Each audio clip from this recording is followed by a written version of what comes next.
Assalamualaikum warahmatullahi wabarakatuh. Waalaikumsalam warahmatullahi. Alhamdulillahirabbil wa syukurillah wa limatillah la haula wala quwata illa billahil aliyil azim. Ketemu lagi sama ayah, sama dedek. Dedek siapa ya? Dedek Umar. Dan sama Mbak Bila nggak pakai hijab. Jadi nggak ketemu, nggak kelihatan, cuma kelihatan kaki. Kakinya mana kakinya? Iya. Oke, kita panggil. Dedek mana? Kita panggilin dulu. 1, 2, 3. Dedek. Dedek. 1, 2. Kalian semua. Enggak boleh gitu tuh, enggak bagus tuh. Dedek. Adik, ayo. Ini udah jebol HP. Adik, enggak. Ayo. Yang bagus. Udah, posisi. Yuk. Oke. Udah, siap? Kamu tidur? Dek. Namut Robi Rohli Waya Sirli Wahlul uqdatam yafqahu qawli. Alhamdulillahirabbil alamin wa syukurillah wa nikmatillah la haula wala quwata illa billahil aliyil azim. Siapa yang bisa jawab bagaimana caranya supaya Allah sayang pada kita? Salat 5 waktu, betul. Dedek apa dedek? Stellar. Dek, apa dedek kira-kira? Dek, dedek apa? Hah? Gimana supaya Allah sayang kepada kita? Hah? Apa? Apa? Ngaji? Oh iya, betul sekali. Oke, ayah akan lanjut ya. Udah siap? Mbak, udah siap? Mbak, udah siap dengerin? Wes.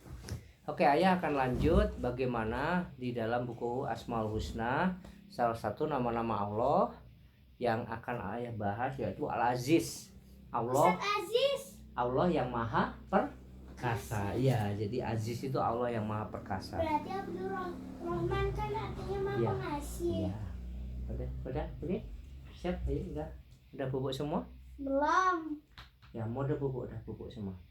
Barang siapa menghendaki kemuliaan izzah, sesungguhnya kemuliaan itu seluruhnya milik Allah. Al-Fatir ayat 10. Mbak. Apa sih? Hah? Apa? Oke. Kata Al-Aziz terulang sebanyak 99 kali dalam Al-Quran. Dengan berbagai makna, antara lain angkuh, tidak terbendung, kasar, keras, dukungan, semangat, dan membangkang. Arti dasar dari kata ini adalah kekukuhan, kekuatan, dan kemantapan. Dari sini kemudian berkembang sesuai konteks dan bentuk dasar mudhari'nya. Kata kerja masa kini. Kata kerja masa kini. Jika bentuknya yauzu, maka maknanya adalah mengalahkan. Jika berbentuk yaisu, maknanya adalah yang sangat jarang atau sedikit, bahkan tidak ada samanya. Sedangkan apabila bentuknya kata ya'azu, maknanya menjadi menguatkan sehingga tidak dapat dibendung atau diraih. Udah ya, bareng dulu. Ya, ini. Ketika makna tersebut dapat mensifati Allah Ta'ala, dialah Al-Aziz, yaitu zat yang maha mengalahkan siapapun yang melawannya, dan dia tidak terkalahkan oleh siapapun. Tidak ada yang mampu melawan kehendaknya. Rasulullah SAW bersabda bahwa apabila semua makhluk berkumpul untuk menjatuhkan derajat orang yang akan dimuliakan Allah, orang itu tetap naik derajatnya. Demikian pula apabila semua makhluk ingin meninggikan derajat seseorang, akan tetapi Allah berkehendak merendahkannya, maka rendahlah orang tersebut. Semua upaya makhluk untuk meninggikan orang tersebut menjadi sia-sia. Allah sebagai Al-Aziz berarti pula tidak ada yang sama dengannya. Laisa kamislihi syai'un. Artinya tidak ada yang serupa dengannya, entah dari sisi bentuk, sifat, atau tindakan. Walau Al-Quran menyebutkan bahwa Allah memiliki tangan dan mata, keduanya hanya sekedar kiasan untuk memudahkan akal memahaminya. Dengan demikian dia tetap berbeda dengan segenap makhluk, baik zat maupun sifatnya. Allah Al-Aziz juga berarti dia yang tidak dapat dibendung kekuatannya atau diraih kedudukannya. Dia begitu tinggi sehingga tidak dapat disentuh oleh keburukan dan kehinaan. Dari sini kata Al-Aziz biasa diartikan sebagai yang maha mulia, izah kemuliaan, menjadikan dia bebas dari segala celaan dan kerendahan yang mengurangi kehormatannya. Dan izah adalah milik Allah semata. Dia berfirman, barang siapa yang menghendaki al-izah kemuliaan, maka kemuliaan seluruhnya hanya milik Allah. Al-Fatir ayat 10. Mengenai kemuliaan, Rasul SAW juga bersabda, sesungguhnya Tuhan kalian berfirman, setiap hari akulah Al-Aziz yang maha mulia. Siapa yang menghendaki kemuliaan dunia dan akhirat, hendaklah dia taat kepada Al-Aziz. Karena kemuliaan hanya milik Allah. Allah lah yang berhak menganugerahkan kemuliaan itu kepada siapa saja yang menghendakinya. Dalam hal ini Allah Ta'ala menegaskan bahwa kemuliaan itu dianugerahkan kepada Rasul dan orang-orang mukmin. Sebagaimana firman-Nya, mereka berkata, sesungguhnya jika kita telah kembali ke Madinah, benar-benar orang yang kuat akan mengusir orang-orang yang lemah daripadanya. Padahal kekuatan atau kemuliaan izzah itu hanyalah bagi Allah, bagi Rasul-Nya, dan bagi orang mukmin. Akan tetapi orang-orang munafik itu tiada mengetahui. Surah Al-Munafikun ayat 8. Spirit Al-Aziz, teguh memegang kebenaran. Al-Kisah, di kalangan Bani Israel ada seorang sidik yang tekun beribadah. Sidik itu orang yang terpercaya, sidik ya kalau nggak salah. Dia tinggal sendirian di biaranya. Raja kerap mendatanginya pada pagi dan sore hari. Raja berkata, apa yang kau butuhkan? Allah lebih mengetahui kebutuhanku, jawabnya. Allah menumbuhkan tanaman anggur yang berbuah setiap hari di atas biaranya. Jika haus, dia tinggal mengulurkan tangan dan keluarlah air yang bisa langsung diminum.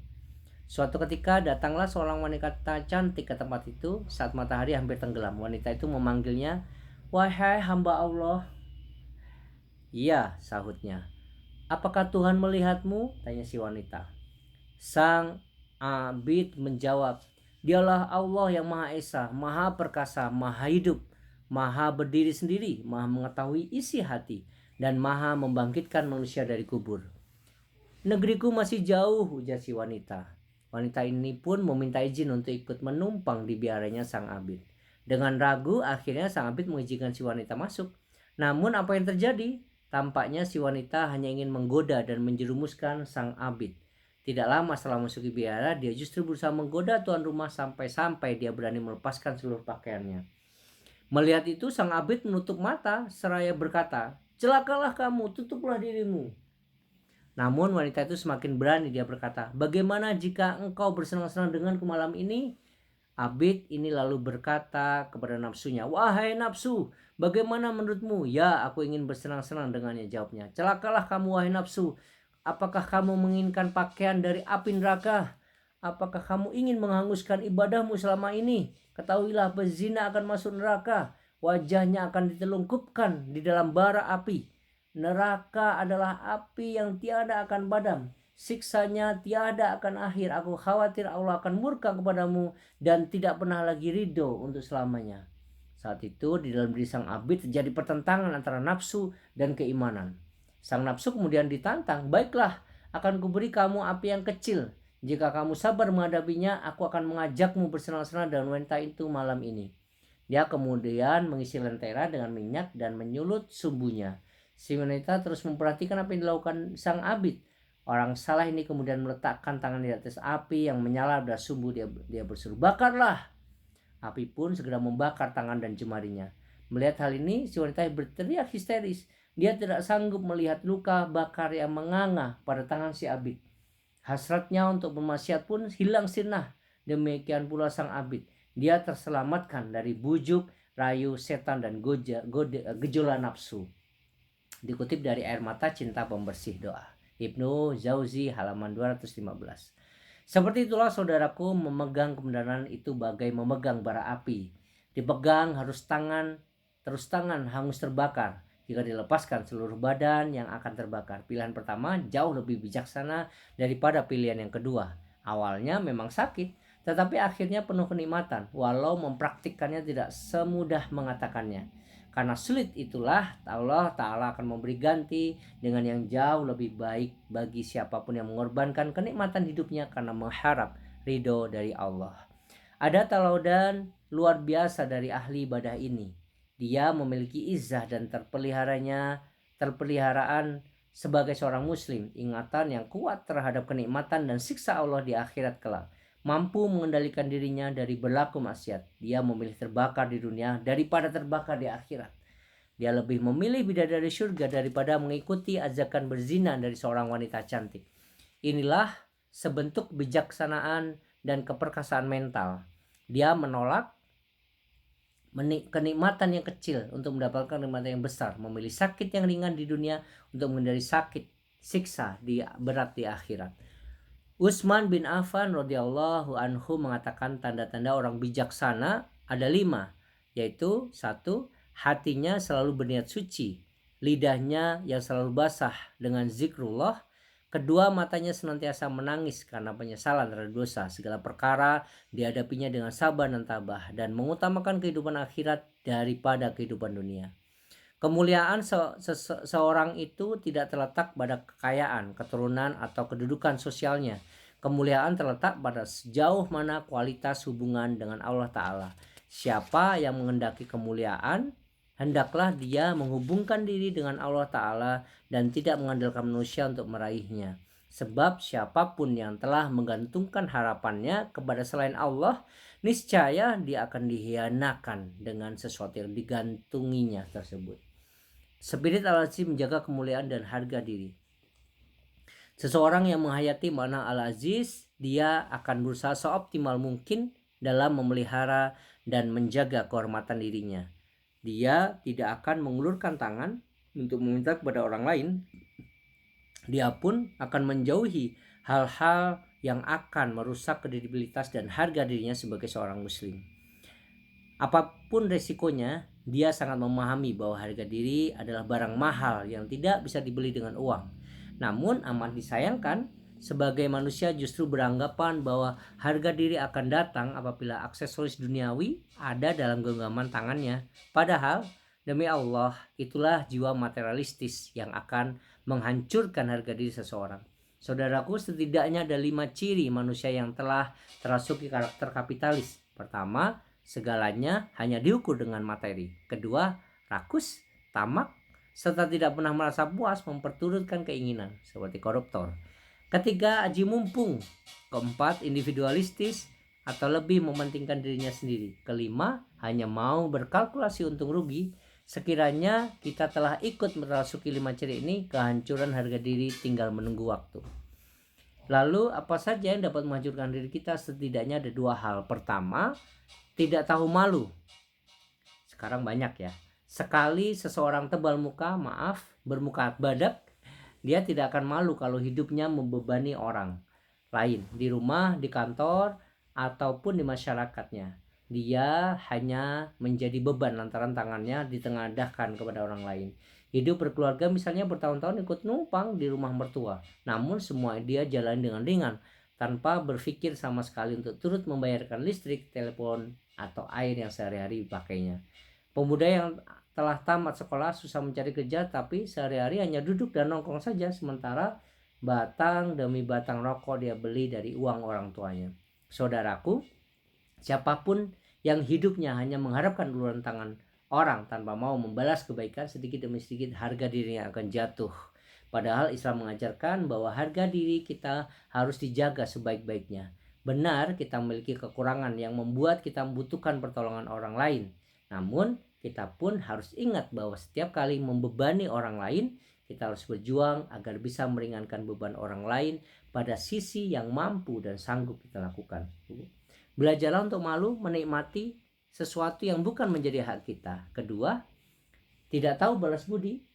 Membalas budi baik sebenarnya bukan hal yang sulit, namun tidak banyak orang yang memiliki kemauan dan kemampuan melaksanakannya secara istiqomah. Padahal ketika sedang butuhkan bantuan orang lain, kita mengiba dan berharap agar dia sudi memberikan pertolongan.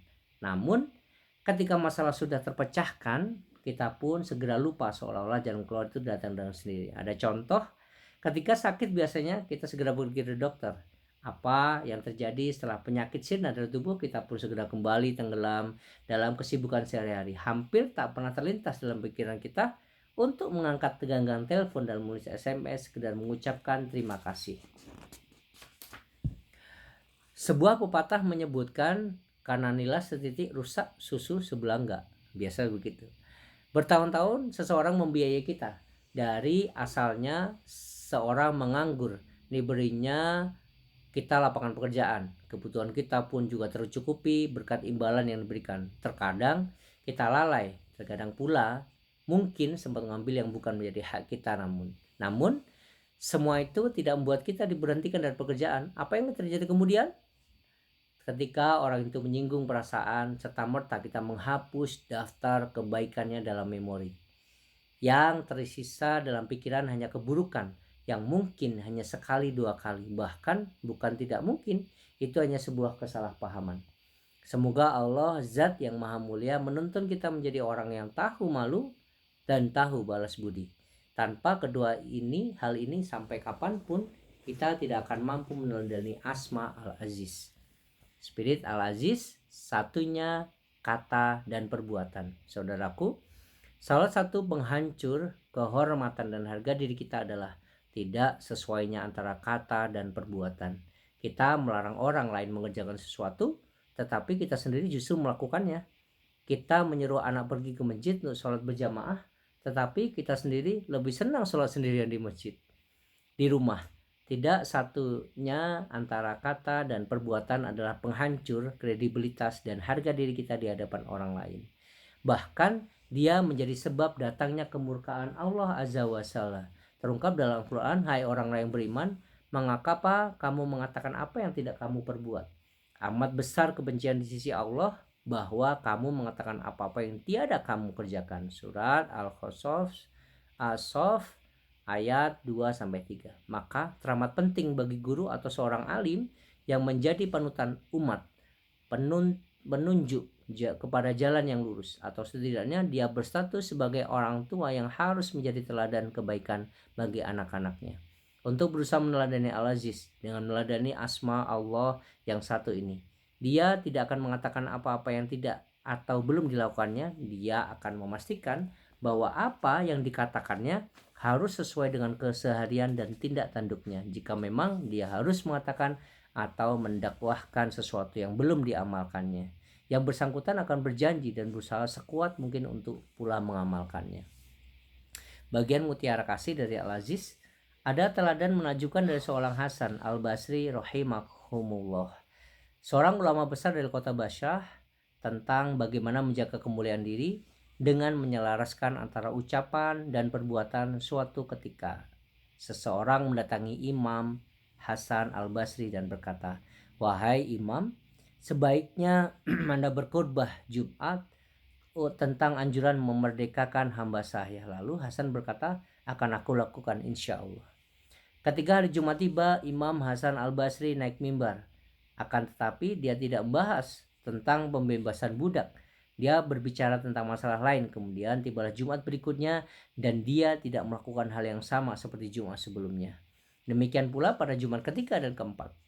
Baru pada Jumat kelima dia berbicara tentang pembebasan budak. Kemudian lelaki yang meminta Al-Hasan untuk berkhutbah tentang masalah pembebasan budak menemuinya dan bertanya dengan heran, "Wahai Imam, aku memintamu untuk berkhutbah tentang pembebasan budak, tapi engkau tidak berkhutbah tentang hal itu sampai Jumat kelima." Al-Hasan menjawab, "Aku tidak berkhutbah dengan materi itu sebelum aku punya uang untuk pergi ke pasar, membeli budak, kemudian membebaskan mereka. Nah, sekarang aku menasihati kaum muslimin tentang pembebasan budak agar aku tidak termasuk orang-orang yang mengatakan apa yang tidak mereka kerjakan." Sesuai ya. Apalagi kita seorang leader. Jadi kalau kita ngomong A, kita harus melakukan A. Jadi kalau datang lebih pagi, jadi kita juga harus datang pagi. Tips meneladani Al-Aziz. Berlatihlah untuk menghilangkan ketergantungan kepada makhluk, lalu perkuatlah ketergantungan dan harapan diri kepada Allah Al-Aziz semata. Mohonlah kepada Allah perantara-perantara yang dapat mendatangkan keperkasaan dan kemuliaan yang diridhoinya. Teladanilah perilaku orang-orang yang memiliki keperkasaan dan kemuliaan di sisi Allah, yaitu para rasul, sahabat, dan orang-orang saleh. Jauhi aneka perbuatan yang dapat menghancurkan kredibilitas dan harga diri. Jadikan apa yang kita sesuai dengan apa yang kita perbuat. Mohonlah kepada Allah agar diri kita diberikan kekuatan dan keteguhan dalam memegang dan menetapi kebenaran, serta menjauhi kesesatan dan kemunafikan. Mutiara doa, La ilaha illallah wahdahu la syarika lahu, lahu mulku wa lahul hamdu wa huwa ala kulli syai'in qadir. Allahumma la mani'a lima mani'a lima a'toyita wa la mu'tiya lima mana'ta wa la yanfa'u dal jaddi minkal jadd. Tiada Tuhan yang berhak disembah selain Allah yang Maha Esa. Tidak ada sekutu baginya segala puji dan baginya kerajaan. Dia maha kuasa atas segala sesuatu. Ya Allah, tidak ada yang mencegah apa yang Engkau berikan dan tidak ada yang memberi apa yang Engkau cegah.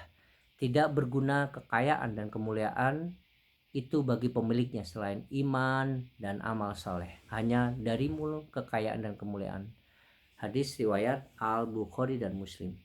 Termasuk azab Allah adalah Dia menghilangkan harga diri seseorang dari pandangan manusia, sehingga mereka meremehkan dan menghinakannya sebagaimana Dia telah meremehkan dan menghinakan perintah Allah. Ketahuilah, Rob kita mencintai seseorang menurut kadar cinta Dia kepadanya. Manusia takut kepadanya menurut kadar ketakutan dia kepada Allah. Manusia memuliakannya menurut kadar penghormatan dia kepada Allah. Ibnu Qayyim al-Jauziyah. Alhamdulillahirrahmanirrahim. Selesai Al-Aziz. Thank you very much for watching. Insyaallah besok kita akan ketemu lagi sama Mbak Bila dan Dedek untuk Al-Jabar. Al-Jabar itu Allah yang maha pemaksa, maha memperbaiki dan maha memulihkan keadaan. Kita doa tutup doa kafaratul majlis. Subhanakallahumma wa bihamdika asyhadu alla ilaha illa anta astaghfiruka wa atubu ilaik. Assalamualaikum warahmatullahi wabarakatuh.